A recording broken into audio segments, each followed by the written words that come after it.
Assalamualaikum warahmatullahi wabarakatuh. Selamat siang. Terima kasih kepada Pak James selaku dosen yang telah memberikan kesempatan pada kelompok 4 yang akan mempresentasikan hasil dari Identify Hunger dan Workshop Safety Precaution.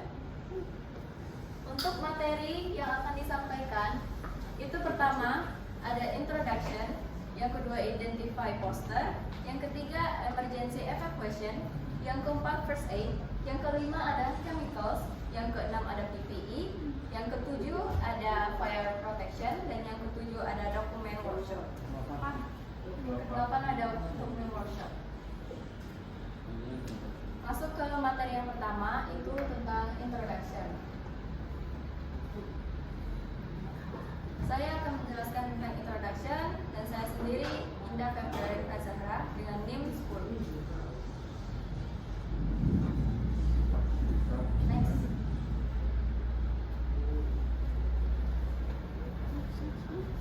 Mengapa safety itu penting? Pada Undang-Undang Nomor 1 Tahun 1970 tentang keselamatan kerja dan Undang-Undang Nomor 13 tentang ketenagakerjaan menjelaskan bahwa perusahaan harus memperhatikan keselamatan pekerja baik di darat, laut maupun udara. Persiapan identifikasi. Adapun langkah-langkah yang perlu dilakukan sebelum menentukan hasil identifikasi safety hunger. Yang pertama itu berdasarkan landasan hukum dan regulasi. Yang kedua, inspeksi langsung. Dan yang ketiga, itu ada kesimpulan. Untuk materi selanjutnya kita masuk ke Identify Poster.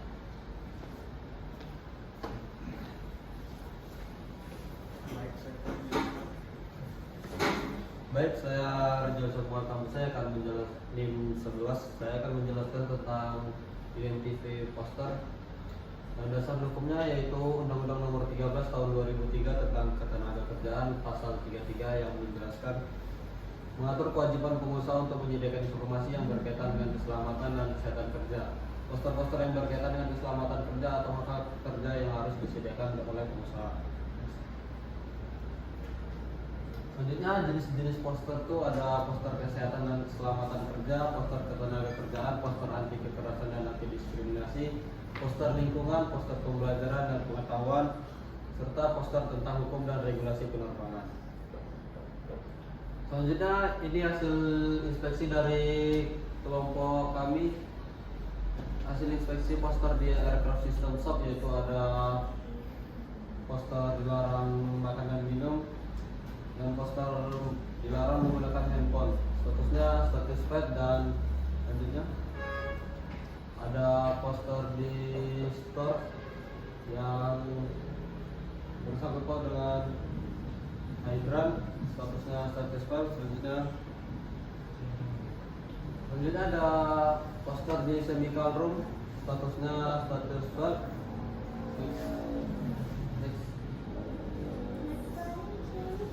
Selanjutnya ada poster yang unsatisfied yang berada di GTI room atau gas turbine engine room.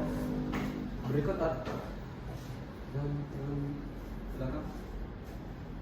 ada posternya yang satisfied. Yang pertama itu karena posternya berserakan dan tidak diletak pada tempatnya. Yang kedua itu tidak sesuai pada tempatnya atau tidak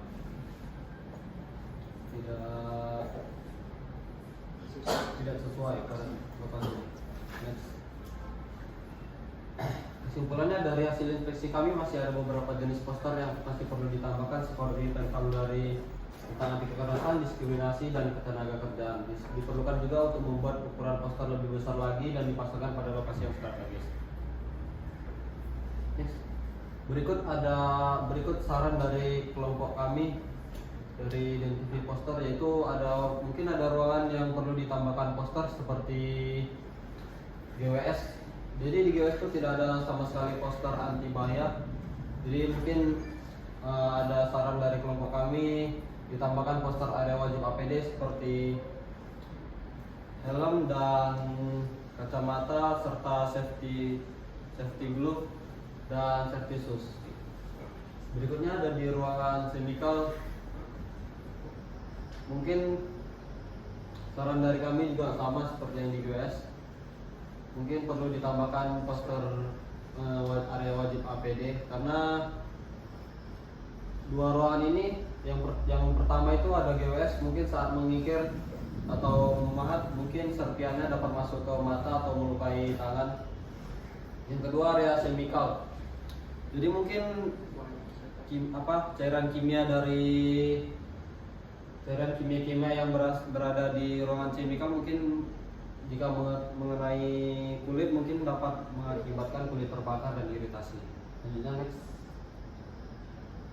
Selanjutnya materi emergency evacuation. Baiklah, izin Pak, saya Anissa Fitri Valina dengan NIM 15. Saya akan menjelaskan tentang emergency evacuation, di mana dilandasi dengan hukum yang pertama peraturan pemerintah nomor 50 tahun 2012 tentang sistem manajemen keselamatan dan kesehatan kerja atau SIMKA 3 yang berada pada pasal 13 yang berbunyi mengatur kewajiban pengusaha untuk menyediakan fasilitas evakuasi yang sesuai seperti pintu darurat, tangga darurat, dan sistem alarm yang berfungsi untuk pekerja akan situasi darurat. Nah, hukum yang kedua yaitu peraturan PUPR nomor 26/PRT/M/2008 tentang pedoman perencanaan bangunan gedung yang aman, yaitu berada pada pasal 12 yang mengatur bahwa jarak maksimum dari setiap area dalam gedung ke pintu darurat harus dibatasi untuk memastikan evakuasi yang cepat dan aman. Nah, hal yang diperlukan dalam emergency evacuation. Nah, di Anggar ini sendiri yang pertama adalah dana evakuasi. Nah, di Anggar ini belum ada dana evakuasi, di mana dana evakuasi ini sangat diperlukan karena dengan adanya dana evakuasi kita akan tahu para pengunjung, dosen, mahasiswa akan mengetahui di mana itu letak pintu darurat, lokasi di mana tangga darurat, serta akan memudahkan pada saat terjadi keadaan darurat. Nah, yang kedua, terdapat tanda pada setiap tangga. Nah, di Anggar ini terdapat di setiap lantai 1, lantai 2, lantai 3, dan di dekat tangga terdapat tanda untuk jalur evakuasi yang memudahkan pada saat keadaan darurat, sehingga kita tidak perlu pusing untuk mencari di mana letak jalur evakuasinya atau assembly, dan itu certified. Dan yang ketiga adalah tanda exit harus terbaca. Nah, di Anggar ini untuk tanda exit itu sudah ada dan mudah dilihat serta terbaca. Dan jika dalam keadaan darurat, tanda exit ini mudah ditemukan serta dia itu satisfied. Dilanjut dengan alarm. Nah, alarm di dalam hanggar ini di setiap lantai dan ruangan itu sudah terdapat alarm, yang dimana jika terjadi suatu kebakaran dia akan langsung berbunyi, dan itu akan membantu kita untuk mendeteksinya, dan itu di hanggar ini itu satisfied. Nah, selanjutnya itu pintu darurat. Nah, next slide. Nah, dari hasil inspeksi kami di hanggar ini terdapat 2 pintu darurat. Dan terdapat satu lagi di tengah-tengah hanggar ini di dekat toilet store.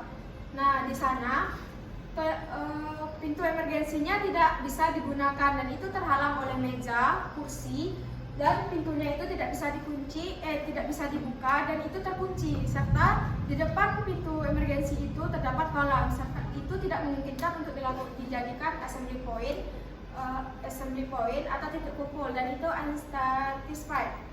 Nah, untuk yang ini, yang pintu emergensi yang di depan hanggar itu juga unsatisfied dikarenakan terdapat kontainer yang menghalangi proses untuk evakuasi yang dapat menyebabkan space untuk jalur keluarnya itu mengecil untuk proses evakuasi, serta yang di samping tangga itu satisfied karena akses jalannya tidak terhalang oleh apapun dan tidak terkunci.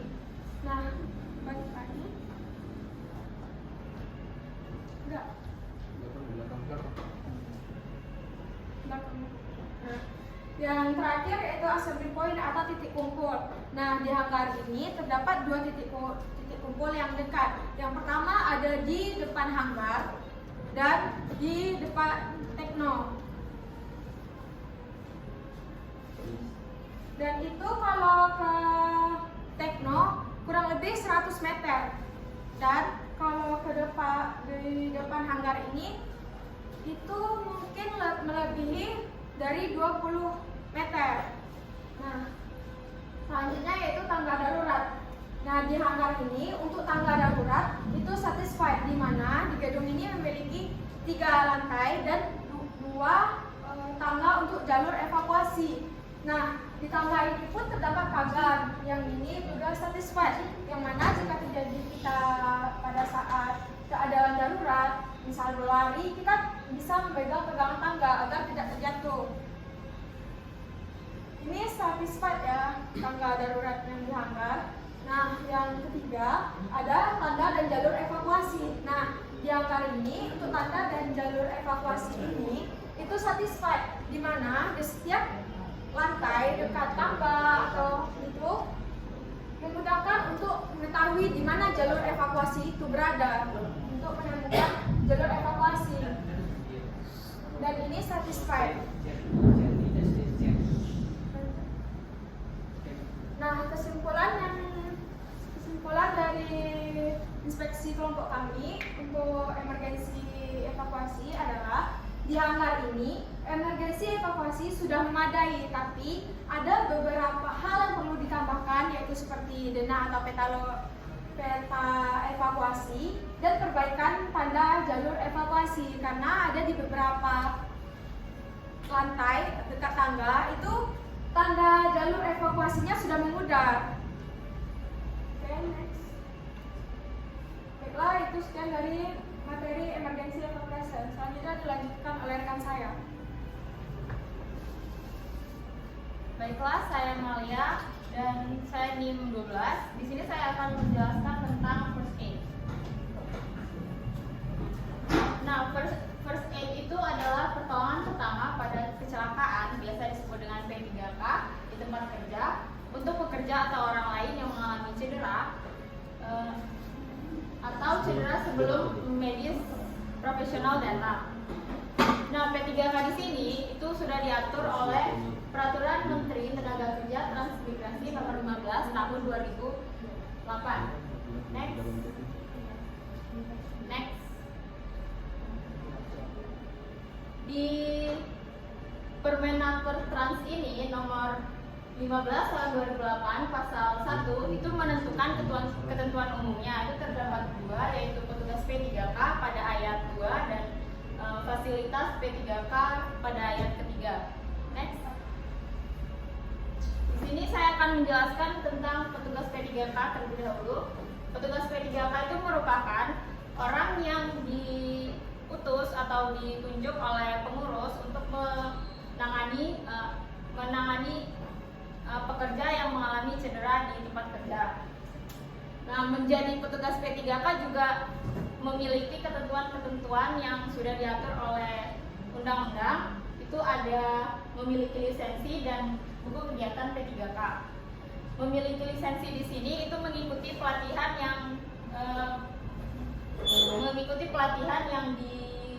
yang dibuat oleh pemerintahan, peraturan Menteri Ketenagakerjaan dan Transmigrasi.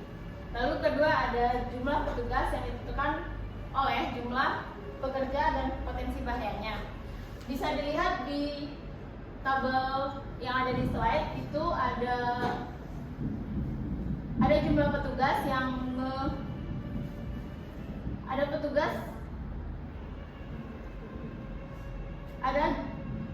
ada jumlah petugas yang ditentukan oleh jumlah pekerja dan potensi bahayanya. Misalnya di tempat kerja dan potensi bahaya rendah itu memiliki pekerja 200 sampai 150 pekerja, itu bisa diberikan petugas dengan jumlah 1. Lalu ada klasifikasi tempat kerja dengan potensi bahaya tinggi dengan jumlah pekerja itu kurang lebih 100, itu ditangani oleh 1 orang pekerja. Jadi kalau misalnya ada di tempat potensi bahaya rendah 300 pekerja itu membutuhkan 2 orang petugas. Kalau misalnya ada 200, kurang lebih 200 pekerja di tempat potensi bahaya tinggi, itu memerlukan 2 orang petugas pekerja.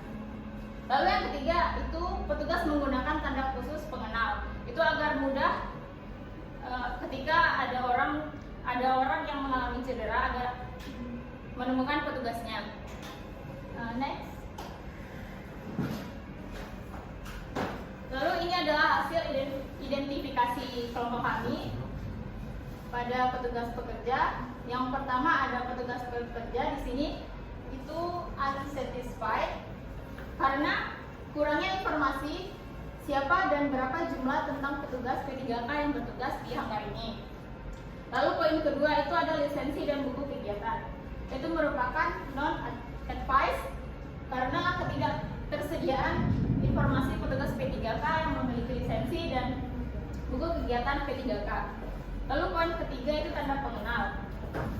Itu masuk ke non-advice, tidak ada tanda-tanda atau PIN untuk mengetahui petugas P3K. Selanjutnya. Nah, saran dari kelompok kami itu pertama adalah membuat nama petugas, membuat daftar petugas di hanggar ini dan membuat, memberi tanda pada petugas di hanggar. Selanjutnya. Tadi kita sudah membahas petugas P3K, sekarang kita membahas dengan fasilitas. Fasilitas P3K itu peralatan atau alat yang dibutuhkan saat melakukan kegiatan pertolongan pertama. Poin pertama itu ada ruang P3K. Ruang P3K itu tempat khusus untuk melakukan pertolongan pertama. Itu ruang P3K memiliki ketentuan-ketentuannya, yaitu pertama lokasi harus mudah dijangkau, kedua ruang harus cukup luas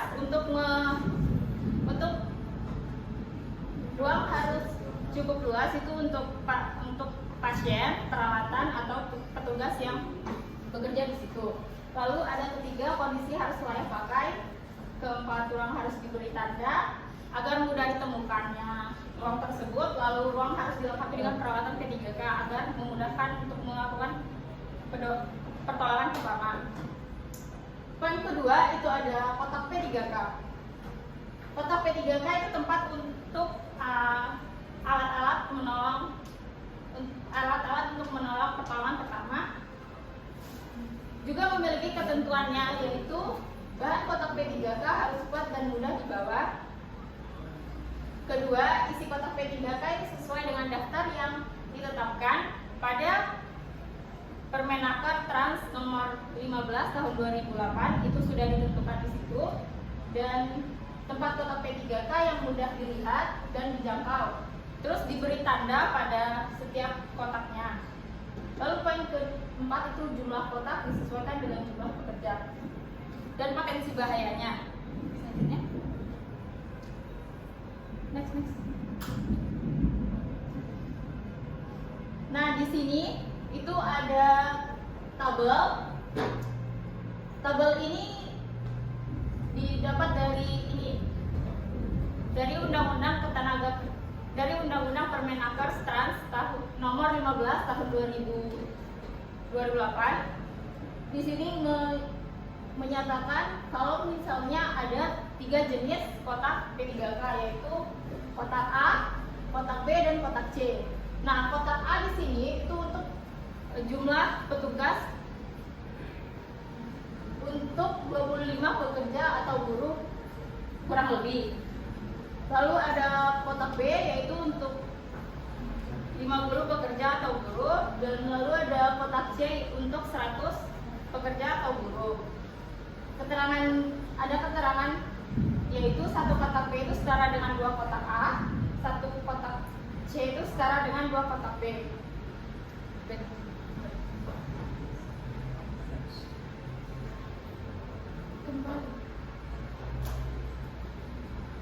Nah, di sini juga ada fasilitas tambahan. Fasilitas tambahan pada pertolongan pertama itu ada alat evakuasi, itu seperti tandu atau tongkat, dan ada juga alat transportasi itu seperti ambulan, mobil yang khusus buat untuk menangani pertolongan pertama.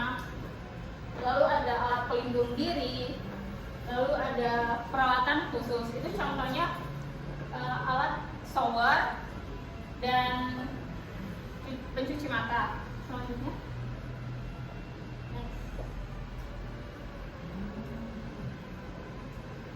Ini adalah hasil evaluasi dari kelompok kami. Di sini ada beberapa nama item daftar isi kotak P3K, yaitu ada kasa steril, perban 5 inci, perban 10 inci, plaster 2,5 cm, Hansaplast kain elastis, terus ada kapas 25 gram, kain mitela, ada gunting, peniti, sarung tangan steril, masker, pinset, lampu, dan sebagainya. Nah, di sini setiap lantai pasti memiliki perbedaannya. Di lantai 1 itu yang dari semua lantai yang unsatisfied itu ada Hansaplast plastik kain elastis. Itu sama sekali tidak ada di dalam kotak P3K-nya. Lalu ada masker. Masker di sini cuma ada di lantai 3. Itu cuma ada 2, dan lampu senter di sini cuma ada 2, dan itu salah satunya ada baterai yang tidak sesuai dengan kebutuhannya, sudah hampir habis. Dan selanjutnya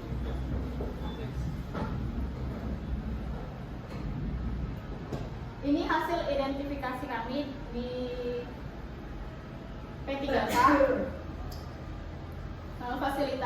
Fasilitas tadi ada 3 poin, yaitu ruang P3K, kotak P3K, fasilitas tambahan. Nah, ruang P3K itu termasuk unsatisfied karena lokasi ruang P3K itu terlalu jauh di gedung utama. Tidak ada di bagian hanggar, itu sangat sulit untuk diakses karena jauh. Lalu poin kedua itu ada kotak P3K, itu unsatisfied juga karena ada beberapa isi yang tidak lengkap dan tidak ada tanda di P3K-nya, dan ada juga yang ketinggiannya itu melebihi ketentuan. Itu terlalu tinggi, ada di lokasi dekat ruang instruktur. Lalu ada poin ketiga, fasilitas tambahan. Nah, kurangnya kelengkapan peralatan evakuasi dan transportasi di hanggar. Di hanggar ini nggak ada tandu dan nggak ada alat evakuasi lainnya.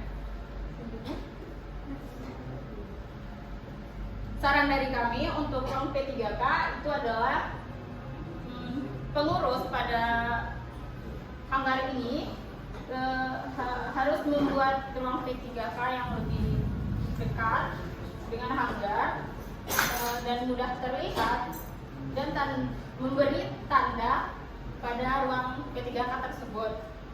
Lalu pada kotak P3K,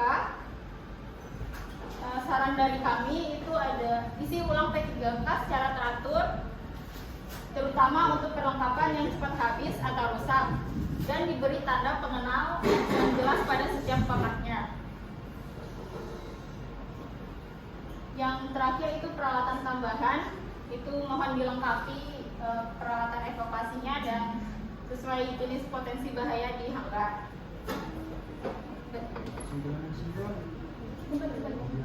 Nah, ini contoh pada P3K, itu memberi tanda pada P3K itu agar kotak P3K itu dapat dikenali, dan ini adalah penunjuk arah untuk ruang P3K. Nah, kesimpulan dari identifikasi first aid ini itu adalah beberapa fasilitas di hanggar ini belum baik, belum tersedia dan lengkap, serta diperlukannya sosialisasi terkait pertolongan pertama sesuai dengan Permenaker yang telah mengatur secara jelas mengenai persyaratan P3K di tempat kerja. Dengan memahami dan melaksanakan ketentuan ini, kita semua dapat berkontribusi dalam menciptakan lingkungan yang aman dan sehat. Selanjutnya akan dilanjutkan dengan chemical. Nah, baik, saya akan menjelaskan tentang chemical. Saya ulangi, perkenalkan, nama saya Al-Fadilai dengan NIM 13. Saya akan menjelaskan tentang chemical. Nah, ini adalah landasan hukumnya atau PP 050 tahun 2012 tentang penerapan sistem manajemen keselamatan dan kesehatan kerja atau SMK 3 pada pasal 12 yang isinya mewajibkan pengusaha untuk menyampaikan informasi yang jelas tentang bahaya bahan kimia yang ada di tempat kerja, misalnya melalui label bahaya dan MSDS-nya. Nah, regulasi hukumnya ada 3, yaitu penyimpanan, pelabelan, dan dokumen keselamatan. Nah, penyimpanan menyediakan tempat penyimpanan yang aman sesuai karakteristik bahan kimia. Contohnya kayak penyimpanannya, misalnya bahan A ini tidak boleh disimpan pada suhu yang di atas sekian. Kalau suhu yang di atas sekian maka terjadi kayak kebakar atau gimana. Nah, selanjutnya ada pelabelan sesuai dengan bahan kimia yang bersangkutan dan terkait. Dan yang ketiga yaitu dokumen keselamatan. Bahan kimia harus memiliki dokumen MSDS yang jelas. Nah, ini adalah hasil inspeksi kelompok kami. Kayak ada Sunpoly, MSDS-nya nggak ada. Dan distillate water, MSDS yang nggak ada. H2S04, MSDS nggak ada. Surface Carrel, MSDS dokumennya juga nggak ada. Label juga enggak, dan Westwood MSDS enggak ada, KN03 dan Turbo Oil. Next. Nah, kesimpulannya adalah disimpulkan bahwa tempat penyimpanan bahan kimia perlu ditambahkan tempat peletakan dan ditata ulang lagi. Contoh tempat penyimpanan yang betul adalah kayak ini. Nah, next. Nah, selanjutnya ada PPE yang akan dijelaskan oleh Indah. Baiklah, izinkan saya mempresentasikan hasil PPE. Saya Indah Febrilin Azahra dengan NIM 10 akan menjelaskan PPE. PPE atau Personal Protective Equipment atau juga bisa disebut dengan APD atau alat pelindung diri merupakan perlengkapan yang wajib digunakan untuk melindungi dan menjaga keselamatan pekerja saat melakukan pekerjaan yang memiliki potensi bahaya dan risiko kecelakaan saat kerja. Nah, berdasarkan landasan hukum terdapat pada Peraturan Pemerintah Nomor 50 Tahun 2012 tentang penerapan sistem manajemen kesehatan dan keselamatan kerja atau ketiga pasal 9 mengharuskan pengusaha untuk memastikan bahwa pekerja dilengkapi dengan PPE yang sesuai dengan potensi bahaya yang ada di tempat kerja. Lalu Peraturan Menteri Nomor 70 Tahun 2016 tentang standar dan persyaratan kesehatan lingkungan kerja industri pada pasal 10 ayat 1 bahwa APD itu harus disimpan di tempat yang aman dan tidak terkontaminasi agar tetap higienis. Nah, adapun jenis-jenis APD-nya, yang pertama ada pelindung kepala, yang kedua ada pelindung mata, yang ketiga ada pelindung telinga, yang keempat ada pelindung tangan, lalu yang kelima ada masker, yang keenam ada pelindung kaki, yang ketujuh ada pakaian pelindung, dan yang kedelapan ada body harness.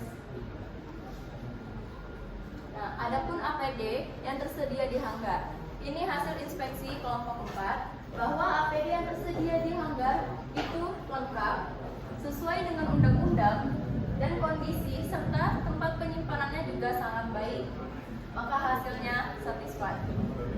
Selanjutnya, kami pun menginspeksi atau menganalisis seorang teknisi yang sedang bekerja, yaitu sedang painting, tidak menggunakan APD dengan lengkap.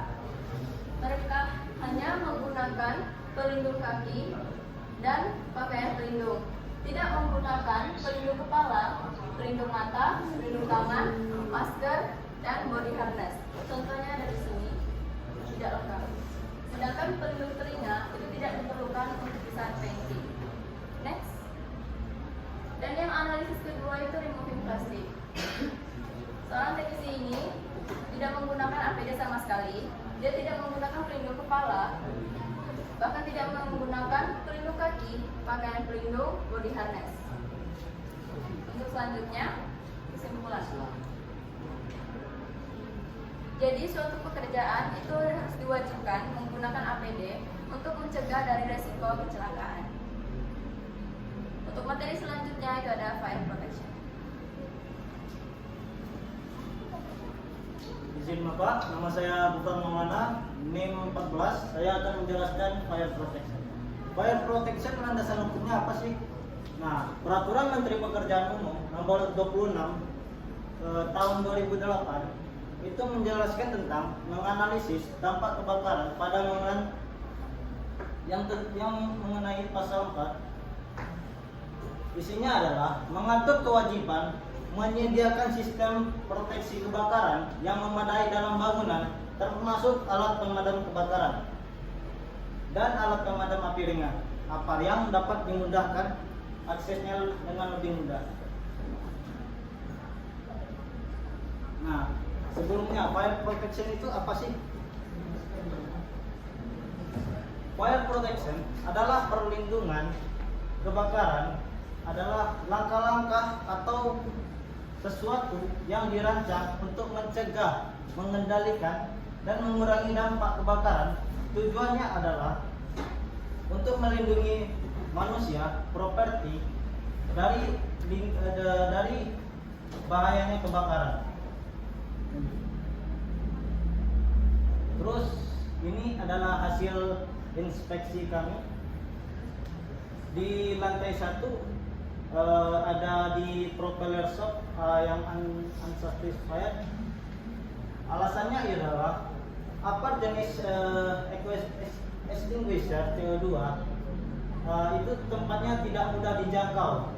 Jadi itu melanggar ketentuan dari Permenaker nomor 4 tahun 1980. Dan di composite shop atau chemical room juga unsatisfied. Alasannya ialah tidak sesuai dengan Permenaker. Dan di GWS 2 juga ada unsatisfied. Alasannya tidak mudah dijangkau sesuai ibarat nomor di gambaran tadi. Terus jenis extinguisher powder ada satu di area lantai 1, area hanggar 2, satu ini yang tidak mudah dijangkau, sehingga aparnya memungkinkan ketika terjadi kebakaran akan kesulitan untuk mengambil aparnya. Terus di lantai 2 jenis apar extinguisher sensor kebakaran situ satisfied semua sesuai dengan standar Permenaker. Terus di lantai 3 ada distribution room, satu yang unsatisfied dikarenakan diletakkan sembarangan. Di situ distribution room jika terjadi kebakaran diletakkan pada sembarangan dan juga tidak ada labelnya gitu, bisa berakibat fatal yang mengakibatkan kebakaran, kehilangan manusia maupun properti.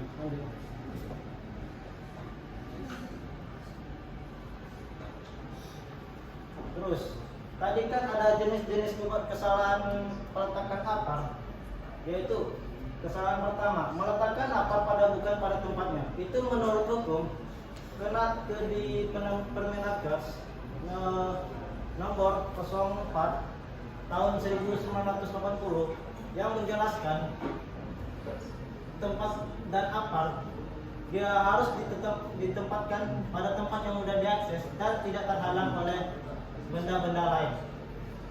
Terus kesalahan yang kedua meletakkan apar di lantai. Itu juga sama kena di pasal nomor 04 tahun 1980 yang menjelaskan apar pada dinding minimal 15 cm dari atas lantai atau idealnya 125 cm dari atas lantai. Dan kesalahan nomor 3 ialah apar tidak ada labelnya. Menteri Tenaga Kerja dan Transmigrasi menjelaskan bahwa tanda apar yang dapat dipasang di tempat harus dilepat di atas apar, harus ada tandanya. Ya, berikut adalah gambar-gambar jenis kesalahannya. Ini di CBC room diletakkan begitu saja di atas lantai, dan ini di GWS tempatnya susah diambil, dan ini mengalami pengambilan apar.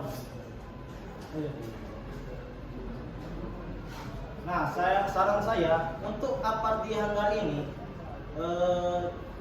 cukup lengkap dan memenuhi standar, tapi untuk posisi letaknya kadang ada yang sembarang tempat saja dan tidak sesuai standar ketentuan dari Permenaker. Dan kesimpulan saat ini, kesimpulannya ialah seluruh alat untuk pemadam ini mungkin semuanya lengkap, tapi ada yang tidak sesuai standar dan ada juga yang tidak memenuhi kriteria standar dari Permenaker. Nah, berikutnya akan dijelaskan oleh teman saya. Nah, baik, saya akan menjelaskan tentang dokumen. Landasan hukumnya yaitu ada di PP No. 50 tahun 2012 tentang penerapan sistem manajemen keselamatan dan kesehatan kerja SMK 3. Itu ada pasal 7, perusahaan wajib menyediakan dokumen yang mencatat penggunaan alat, pemeliharaan dan inspeksi alat-alat keselamatan kerja yang ada di tempat kerja. Nah, dokumen tersebut itu ada dua, yaitu MSDS dan manual. Next. Nah, ini ada manual yang di gas turbine engine dan ada di propeller, dan ini manual di pesawat dan piston engine. Nah, kesimpulannya adalah diperlukan tempat atau box untuk penyimpanan supaya tidak berantakan dan mudah mencari suatu dokumen. Nah, ini contoh penyimpanan dokumen yang betul. Pakai kayak tempat ini. Nah.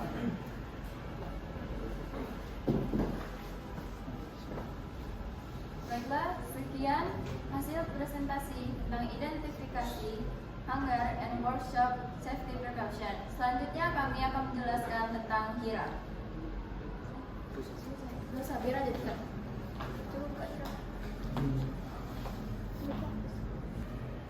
Ini berikut adalah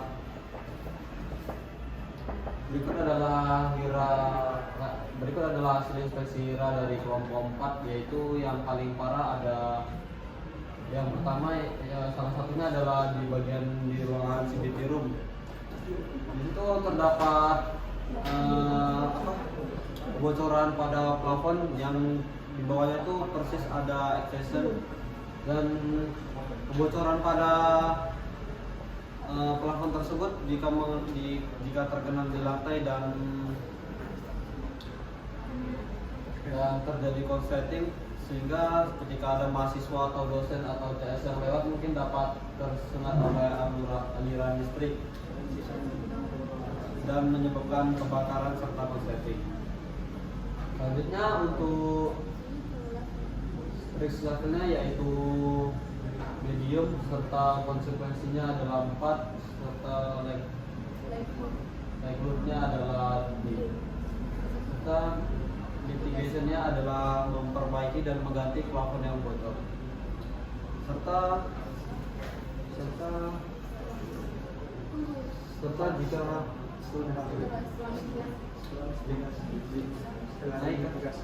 jadi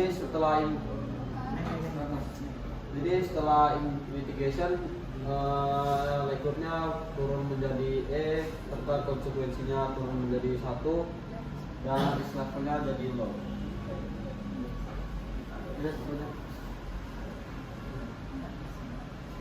Lalu kedua ada composite room. Nah, di composite room itu terdapat cairan tumpah yang berserakan juga.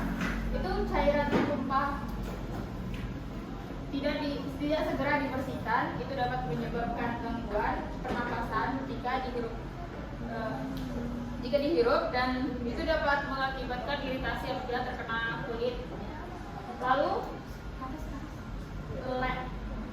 likelihood-nya itu C, dan konsekuensinya itu 3, risk levelnya medium. Mitigasinya itu segera bersihkan dan pindahkan sesuai tempatnya. Nah, setelah dilakukan mitigasi, likelihood-nya itu berubah menjadi E, dan konsekuensinya itu 1, risk levelnya low. Dan yang ketiga itu ada pada pekerjaan di Boeing 737 itu sedang melakukan painting. Nah, itu melakukan dengan APD-nya tidak lengkap. Terus tidak memakai APD tidak lengkap bisa terjatuh karena tidak memakai body harness, terus tidak pakai helm. Nah, jadi likelihood-nya itu B, konsekuensinya 4, terus risk levelnya itu high. Nah, setelah dimitigasi itu memakai APD dengan lengkap sesuai potensial bahaya saat kerja. Dan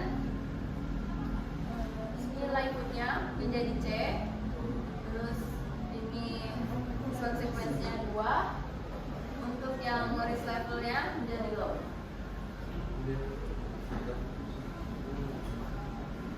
Nah, di yang selanjutnya ada lantai pesawat BAC. Di lantai pesawat BAC ini tidak ada floor, hanya ditutup papan yang kurang kuat menahan orang dan bisa terjatuh kapan saja. Likelihood-nya itu C, konsekuensinya 3, dan risk levelnya medium. Nah, mitigasinya yaitu dengan ditutup dengan alas yang lebih kuat seperti besi plat, dan lain-lain. Serta likelihood-nya itu setelah dilakukan mitigasi menjadi E atau turun, serta konsekuensinya menjadi 1, dan risk levelnya menjadi low.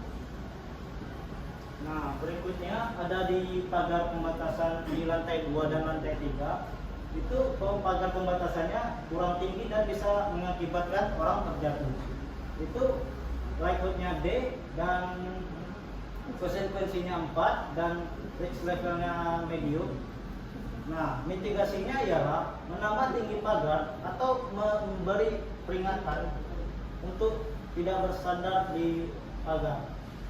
Setelah dimitigasi itu, kemungkinan likelihood-nya menjadi E, risk levelnya menjadi 4, dan konsekuensinya menjadi 4, dan risk levelnya menjadi low.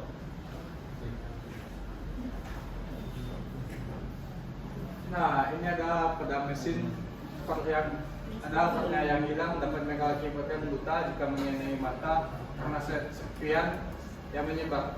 Itu ada likelihood-nya yaitu kelas B, dan konsekuensinya ada di 2.